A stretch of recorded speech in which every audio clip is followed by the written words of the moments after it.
We got that one. I've gotten so many requests for the Columbia University books. We have a few people that don't have access, so I try to post pages as well. This one is Early Days in America.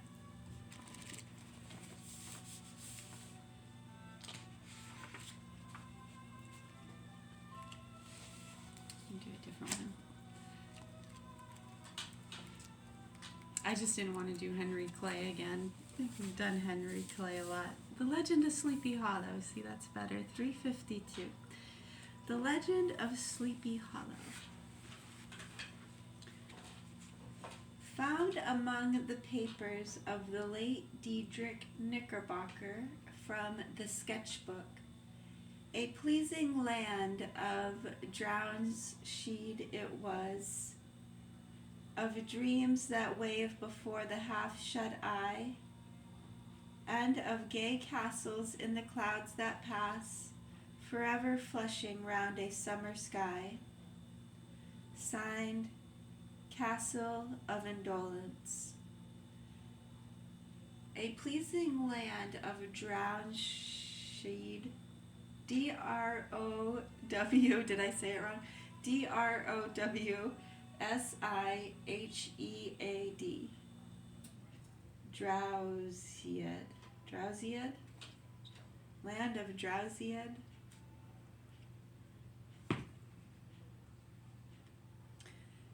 The dominant spirit, however, that haunts this enchanted region, and seems to be commander-in-chief of all the powers of the air, is the apparition of a figure on horseback without a head. It is said by some to be the ghost of a Hassan trooper, whose head had been carried away by a cannonball in some nameless battle during the Revolutionary War, and who is ever and anon seen by the country folk hurrying along in the gloom of night, and who is ever and anon, A-N-O-N, ever and anon, seen by the country folk hurrying along in the gloom of night, as if on the wings of the wind. His haunts are not confined to the valley, but extend at times to the adjacent roads, and especially to the vicinity of a church that is at no great distance. Indeed, certain of the most authentic historians of those parts, who have been careful in collecting and collating the floating facts concerning this spectre, allege that the body of the trooper having been buried in the churchyard, the ghost rides forth to the scene of battle in nightly quests of his head, and that the rushing speed with which he sometimes passes along the hollow, like a midnight blast, is owing to his being belated and in a hurry to get back to the churchyard before daybreak. Such is the general purport of this legendary superstition, which has furnished materials for many a wild story in that region of shadows, and the spectre is known at all the country firesides by the name of the Headless Horseman of Sleepy Hollow. It is remarkable that the visionary propensity I have mentioned is not confined to the native inhabitants of the valley, but is unconsciously imbibed by everyone who resides there for a time. However wide awake they may have been before they entered that sleepy region, they are sure in a little time to inhale the witching influence of the air and begin to grow imaginative, to dream dreams and see apparitions.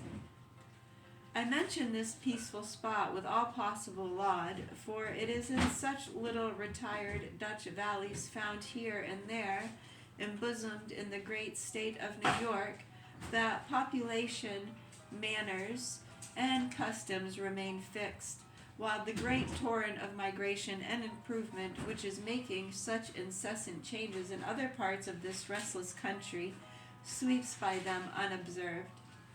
They are like those little nooks of still water which border a rapid stream, where we may see the straw and bubble riding quietly at anchor, or slowly revolving in their mimic harbor, undisturbed by the rush of the passing current.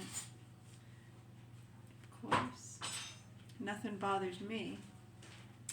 Though many years have elapsed since I trod the drowsy shades of Sleepy Hollow, yet I question whether I should not still find the same trees and the same families vegetating in its sheltered bosom.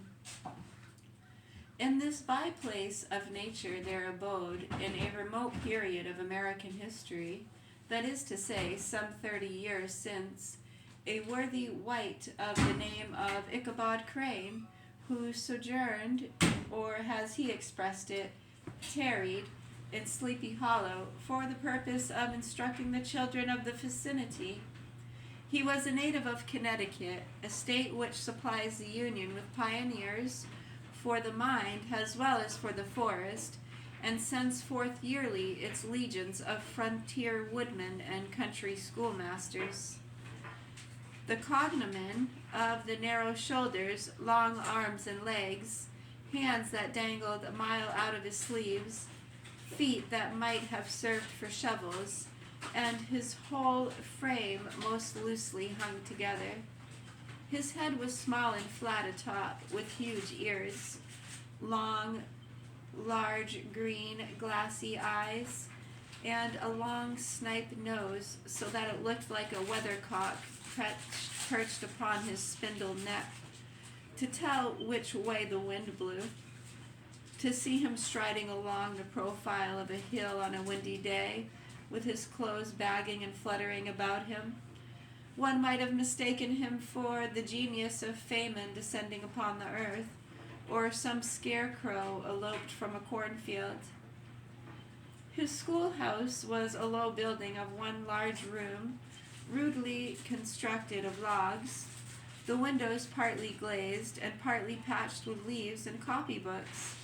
It was most ingeniously secured at vacant hours by a white twisted in the handle of the door, by a withe, W-I-T-H-E, by a withe twisted in the handle of the door, and stakes set against the window shutters, so that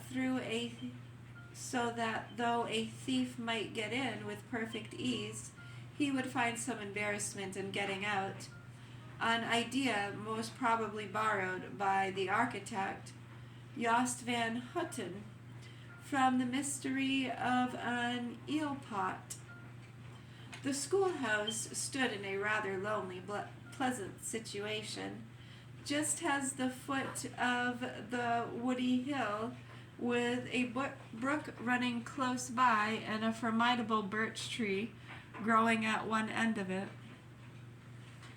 From hence the low murmur of his pupils' voices, conning over their lessons, might be heard of a drowsy summer's day, like the hum of a beehive, interrupted now and then by the authoritative voice of the master in the tone of menace or command, or preventure by the appalling sound of the birch. Has he urged some tardy lordlier along the flowery path of knowledge? Truth to say, he was a conscientious man, that ever bore in mind the golden maxim, spare the rod and spoil the child. Ichabod Crane's scholars certainly were not spoiled. I would not have imagined, however, that he was one of those cruel potentates of the school who joy in the smart of their subjects. On the contrary, he administered justice with discrimination rather than severity, taking the burden off the backs of the weak and laying it on those of the strong. Your mere punny stripling that winced at the least flourish of the rod was passed by with indulgence, but the claims of justice were satisfied by inflicting a double portion of some little tough, wrong-headed, broad-skirted Dutch urchin who sulked and swelled and grew dogged and sullen beneath the birch. All this he called doing his duty by their parents, and he never inflicted a chastisement without following it by the assurance so consolatory to the smarting urchin that he would remember it and thank him for it the longest day he had to live.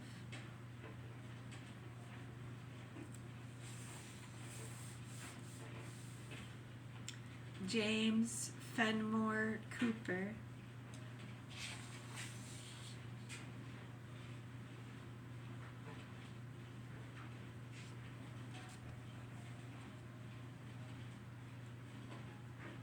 Page 402.